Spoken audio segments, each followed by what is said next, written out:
Hey everybody, and welcome back to the jungle. Now, before we get into what the first season of the WBL was like, let me lay some groundwork. See, the late 1970s was the prime time to start a professional women's league. Why? Because of a little thing called Title IX. Now, back in 1972, it was signed into law and it changed the game, literally and figuratively. Any school receiving federal funding had to treat male and female athletes equally. That included access to sports facilities, equipment, training centers, and the like.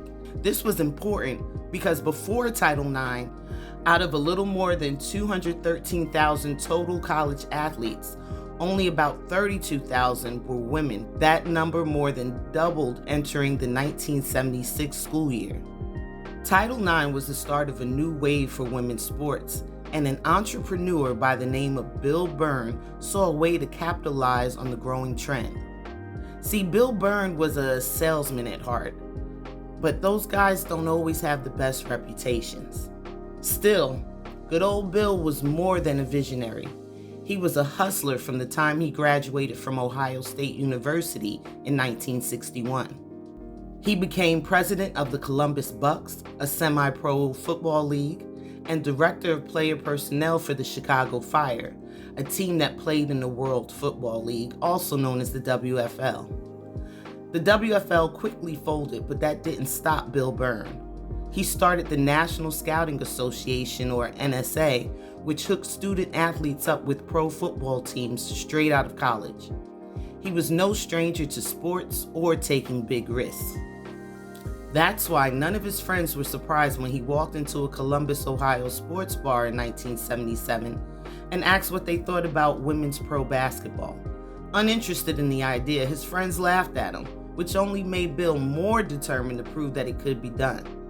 By the time the next year rolled around, the WBL was born.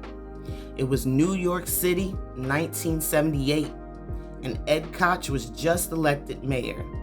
A judge just handed the son of Sam multiple life sentences, the Yankees won the World Series, and the Women's Professional Basketball League held its first draft at the Essex House in Manhattan. Now, the Essex House is a fancy schmancy venue that was supposed to add an air of sophistication and credibility to an event that was thrown together at the last minute, a theme that would be consistent throughout the league's years. Many of the WBL's 8 initial teams didn't know where they were going to play or even what their official name would be. But what everyone did know was that there'd be 34 games in the season. Securing players was a challenge since some of the top picks didn't want to enter the draft. Instead, they wanted to keep their amateur status so they'd be eligible for the upcoming 1980 Summer Olympics, which for reasons we won't get into here, the USA ended up boycotting. The draft was truly a flaming hot mess. Most of the ladies being drafted had no idea a professional women's league even existed, let alone was holding a draft. Remember, there was no Twitter for the WBL to make an announcement, and no Instagram stories of players on their way to the venue. In fact, there were no players at the Essex House that evening of July 18th. All-American Deborah D.K. Thomas out of Panola Junior College didn't even know she was drafted until the team called to make travel arrangements. In an interview with The Next, Deborah said she got a phone call around 7 o'clock on Sunday morning saying, "Hey cuz, you've been drafted to play pro ball." She told her cousin to get out of here. There's no women's pro team. And they told her, "Yes, it is. It is. Your name is in the paper." Still skeptical but curious, Deborah got out of bed that Sunday morning to get the Shreveport paper. She opened it up, began reading, and sure enough, her name was listed as being drafted by the Iowa Hornets. If you think that was a one-off situation, think again. Linda Gerke, a center standing at 6'2", played for the University of Colorado. When her college career was ending, she couldn't help but be a little sad. She was in her feelings sulking one day when a friend asked her if she heard about the new pro league for women. Gerke was confused, and when the friend tried to tell her that she'd been chosen by a team, Gerke thought her friend was playing a cruel joke on her and told her so. It wasn't until the Milwaukee Does called that she knew her friend hadn't been joking. Someone else who had been told by their friends they were drafted was Joni Smith from Arizona State. She'd broken a collarbone in the senior year and was benched for most of the season, which led to her searching for a teaching job after graduation. It was in the middle of this job search that she found out from others that she'd been drafted. As you can imagine, not everyone chosen for the league was plucked straight out of college. Some women who graduated a few years earlier tried out for teams and made the roster.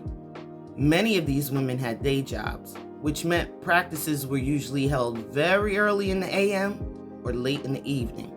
One of those women was Brenda Dennis from Marshall University. She held a factory job in Kentucky, but when she heard the Does were holding tryouts, she quit her job, jumped in a car, and drove to Milwaukee. Fortunately, the Southpaw's ball handling and quick defensive skills were impressive enough to make the team.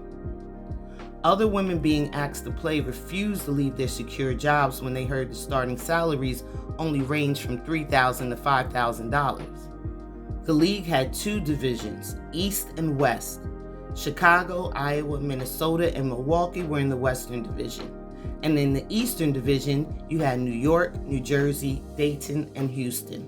Each of the teams paid $50,000 for their franchise and hoped to quickly turn a profit, which is probably what led to many of the financial issues the league would experience later. But nonetheless, a league was formed, and players were being picked. Some of the other big names in the draft were Machine Gun Molly Bolin, Rita Easterling, Althea Gwynn, and Ann Myers. The first game took place between the Chicago Hustle and Milwaukee Does on December 9, 1978, in front of a crowd of 7,824 people. Also, the location was perfect. Since the first game was against the Chicago Hustle, fans wouldn't have to travel far. As eager fans waited in the stands for the game to begin, the players' nerves were on edge from all the hype surrounding the event. The game was heavily promoted by the WBL, who sent out hundreds of mailers and asked players to visit local bars and restaurants to help spread the word. Barb Holstert of the Milwaukee Does said, "We couldn't wait to just get down there and play." This was a special evening, a groundbreaking moment in history that needed to be introduced in the most memorable way. The home team thought the best way to do that was to find a heavy hitter to open the game with the national anthem. Their choice was a singer named Helen Reddy, who was famous for a big pop hit of the time, I Am Woman. After all, she'd won the Grammy for Best Female Pop Vocal Performance in 1973. But her performance fee was $6,000, which exceeded the budget, so the team decided to go in another direction. Fortunately, they were able to nab opera singer Carol Neblett, who was married to the Milwaukee Symphony director. Now, she felt it was an honor to be asked and agreed to do it for free. It was also personal for her since she played basketball at the University of Southern California and saw the WBL as a huge step in the right direction for women's sports. Lining up for the Does was that Southpaw Brenda Dennis at point. Joni Smith, who was known for her deadly shot, was at the 2. Then there was Marguerite Keeley out of Wichita State at forward. In her senior year, Keeley averaged 20 points and 15 rebounds and was known as someone who was not easily pushed around the court. Beside her was Kathleen DeBoer out of Michigan State, who was a great rebounder. And playing center was Linda Gerke. The Chicago Hustle had Karen Logan and Rita Easterling standing as guards. At just 5'6", Elizabeth Liz Galloway, nicknamed the Bandit, was another great rebounder who played for the University of Nevada, Las Vegas. The other forward, Deborah Waddy Rosso, had an unstoppable jumper, and when she met her future husband in college, he thought he would impress her by telling her he averaged 16 points a game. Unimpressed, she answered, "I'm averaging 32, double his average." And rounding out the team at center was Susan Digitale from Cal State Sacramento.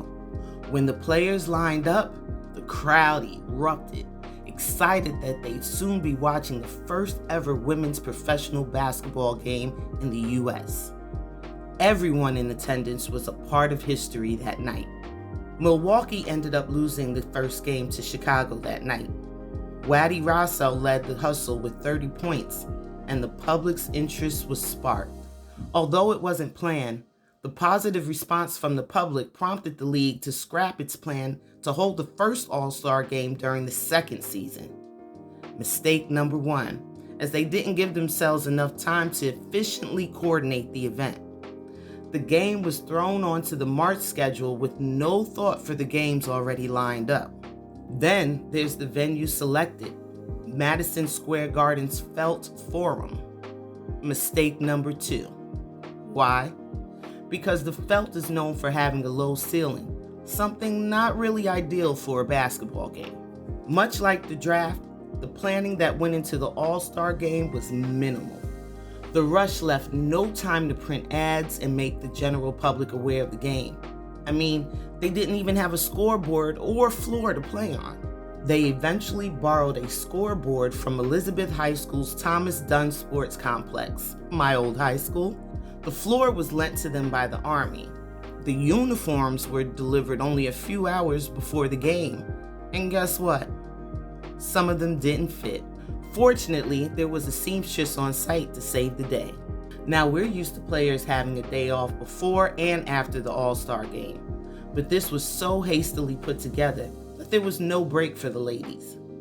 That left little time for practice, which meant these players who'd never played on a team together couldn't develop a rhythm with one another. And since traveling was already a pain point, it's not surprising that many players had to scramble to make crazy travel arrangements just to get to their next regular season game.